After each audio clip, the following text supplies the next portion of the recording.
अब हम बात करेंगे ऑपरेशनल एम्पलीफायर को। ऑपरेशनल एम्पलीफायर जो है उसे हम ओपैम्प भी कहते हैं। तो ये ऑपरेशनल एम्पलीफायर एक एनालॉग सर्किट है और एनालॉग सर्किट ब्लॉक है जिसके पास डिफरेंशियल वोल्टेज इनपुट है और प्रोड्यूस करता है सिंगल एंडेड वोल्टेज आउटपुट। जिसके पास एक एनालॉग सर्किट ब्लॉक है, ऑपरेशनल एम्पलीफायर जो है उसको हम ओपैम्प कहते हैं। वो एक एनालॉग सर्किट कहलाता है और उसके पास डिफरेंशियल इनपुट वोल्टेज रहता है और वो प्रोड्यूस करता है single ended output voltage. Op-amp में यूजुअली 3 टर्मिनल्स होते हैं। 2 टर्मिनल्स इनपुट में रहते हैं और एक टर्मिनल आउटपुट में रहते हैं। तो जो 2 टर्मिनल्स रहते हैं वो हाई इम्पेडेंस इनपुट्स रहते हैं and low impedance output port रहता है। जो इनपुट टर्मिनल में हम 2 पोर्ट्स लगा रहे हैं, 2 टर्मिनल्स लगा रहे हैं, वो हाई इम्पेडेंस रहते हैं और आउटपुट में जो टर्मिनल लगा रहे हैं वो रहता है लो इम्पेडेंस। इनपुट में जो 2 टर्मिनल रहते हैं उसमें से एक टर्मिनल जो रहता है वो इन्वर्टिंग इनपुट रहता है और उसको माइनस साइन से डिनोट किया जाता है और दूसरा जो टर्मिनल रहता है वो नॉन इन्वर्टिंग टर्मिनल रहता है और उसको हम पॉजिटिव साइन से डिनोट करते हैं। ओपैम्प में जो 2 इनपुट टर्मिनल्स रहते हैं उसमें एक नॉन इन्वर्टिंग टर्मिनल रहता है जिसको हम पॉजिटिव साइन से इंडिकेट करते हैं और एक इन्वर्टिंग टर्मिनल रहता है जिसको हम निगेटिव साइन से इंडिकेट करते हैं। ऑपरेशनल एम्पलीफायर वर्क करता है to amplify the voltage differential between the inputs. जो ऑपरेशनल एम्पलीफायर है वो डिफरेंशियल इनपुट जो वोल्टेज है उसको एम्पलीफाई करने का काम करता है। और ये जो ओपैम्प है, ऑपरेशनल जो एम्पलीफायर है, वो different variety of analog functions में यूज होता है। जैसे कि सिग्नल चेंज में यूज हो रहा है, पावर में यूज हो रहा है और कुछ कंट्रोल करने के लिए, एप्लीकेशंस को कंट्रोल करने के लिए भी हम यूज करते हैं। ये ओपैम्प जो है एक पैकेज रहता है जैसे कंपोनेंट्स और use as elements of more complex integrated circuit.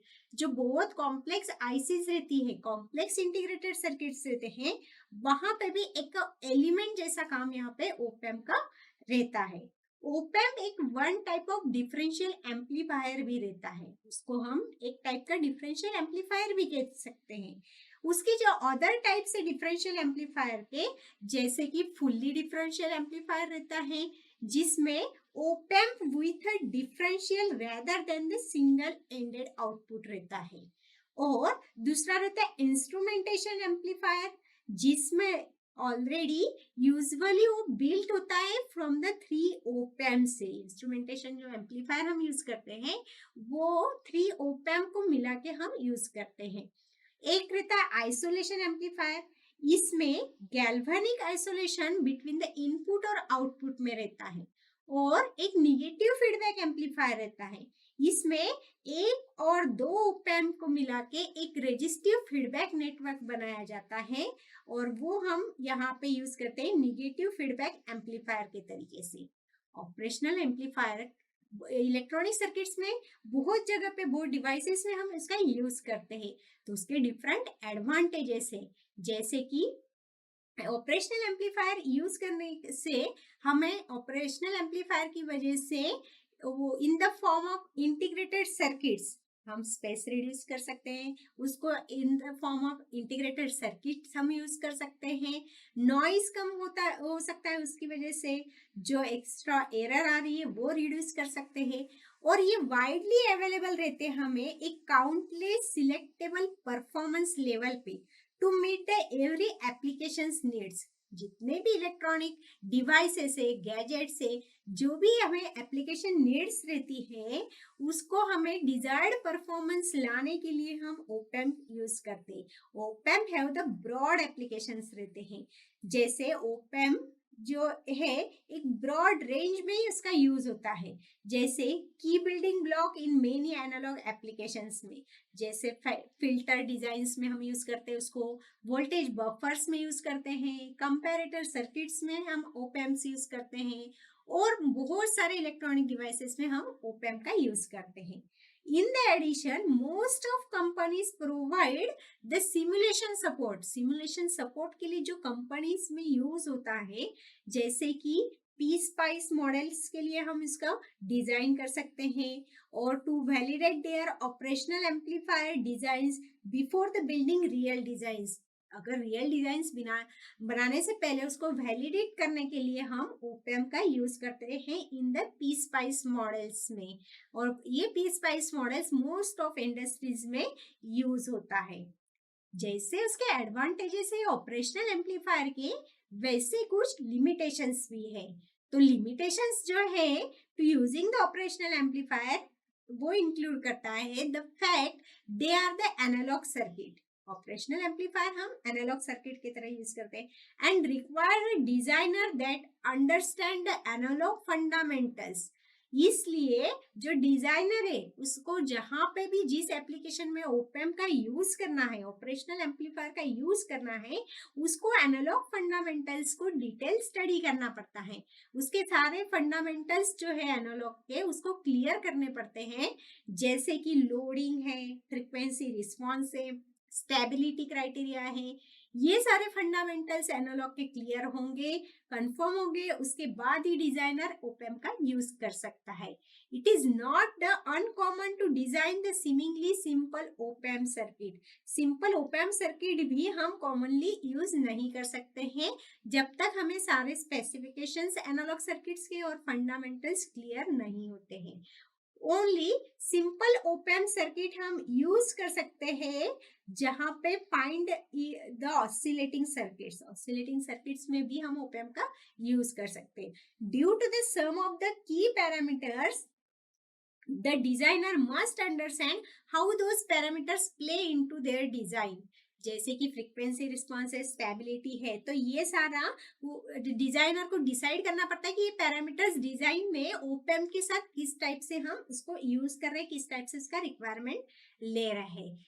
Typically उसका मीनिंग रहता है कि designer must have the moderate to high level of the analog design experiments.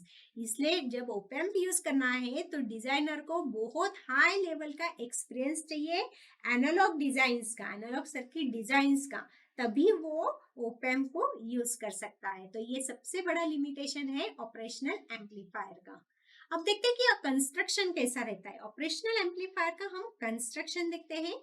Operational amplifier सबसे मेन कॉन्सिस्ट करता है डिफरेंशियल एम्पलीफायर, एक लेवल ट्रांसलेटर उसके पास रहता है, और एक आउटपुट स्टेज उसके पास रहता है। तो ऑपरेशनल एम्पलीफायर में जो डिफरेंशियल एम्पलीफायर रहता है, ये प्रेजेंट रहता है at the input stage of the op-amp. Op-amp की ऑपरेशनल एम्पलीफायर की जो इनपुट स्टेज रहती है, वहां पे डिफरेंशियल एम्पलीफायर इन्वॉल्व रहता है। इसलिए ओपेम कॉन्सिस्ट करता है दो इनपुट टर्मिनल, क्योंकि एक उसके पास डिफरेंशियल एम्पलीफायर भी इनपुट टर्मिनल में कॉन्सिस्ट रहते हैं। तो ये जो दो इनपुट टर्मिनल से हैं, वो रहते हैं एक इन्वर्टिंग टर्मिनल और दूसरा नॉन इन्वर्टिंग टर्मिनल। और ये जो टर्मिनल से हैं are based on the phase relationship between their respective inputs and outputs. उसका जो इनपुट और आउटपुट का जो फेज रिलेशनशिप है, उसके ऊपर भी इनपुट टर्मिनल्स डिपेंड करते हैं, इसीलिए उनका नाम है इन्वर्टिंग टर्मिनल और non inverting terminal. Phase shift के ऊपर इनपुट और आउटपुट का जो कॉम्बिनेशन रहता है, फेज शिफ्ट का जो कॉम्बिनेशन रहता है, इसके ऊपर इनपुट टर्मिनल के नाम यहाँ पे बनाए गए हैं, इन्वर्टिंग और नॉन इन्वर्टिंग। इन्वर्टिंग में फेज शिफ्ट होती है, नॉन इन्वर्टिंग में फेज शिफ्ट नहीं होती है।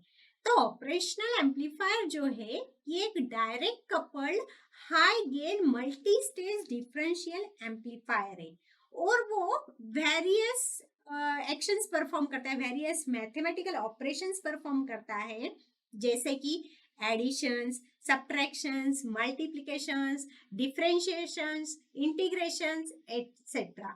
इसलिए उसे हम बोलते हैं कि direct couple high gain multi stage differential amplifier, क्योंकि वो वेरियस मैथमेटिकल ऑपरेशंस परफॉर्म करता है। द ऑपरेशनल एम्पलीफायर जो है एक वर्सटाइल डिवाइस है, और जो यूज होता है DC as well as AC input signals में हम उसका यूज करते हैं। ऑपरेशनल एम्पलीफायर इसीलिए हम उसको बोलते हैं कि बेसिकली एक मल्टी स्टेज है, हाई गेन है, उसका गेन ग्रेटर देन 105 वैल्यू से ग्रेटर है। एक डायरेक्ट कपल एम्पलीफायर है विद टू डिफरेंशियल इनपुट और सिंगल एंडेड आउटपुट, एक ही आउटपुट रहता है और इनपुट दो रहते हैं। और जो ऑपरेशनल एम्पलीफायर है वो यूज होता है as a feedback to control its overall response characteristics. सारी जो रिस्पॉन्स कैरेक्टरिस्टिक्स कंट्रोल करने के लिए वो फीडबैक में भी यूज कर लेता है। और ओपैम जो है, ऑपरेशनल एम्पलीफायर जो है, वो इंटीग्रेटेड सर्किट में मोस्ट ऑफ यूज होता है। तो ये होता है ऑपरेशनल एम्पलीफायर ओपैम।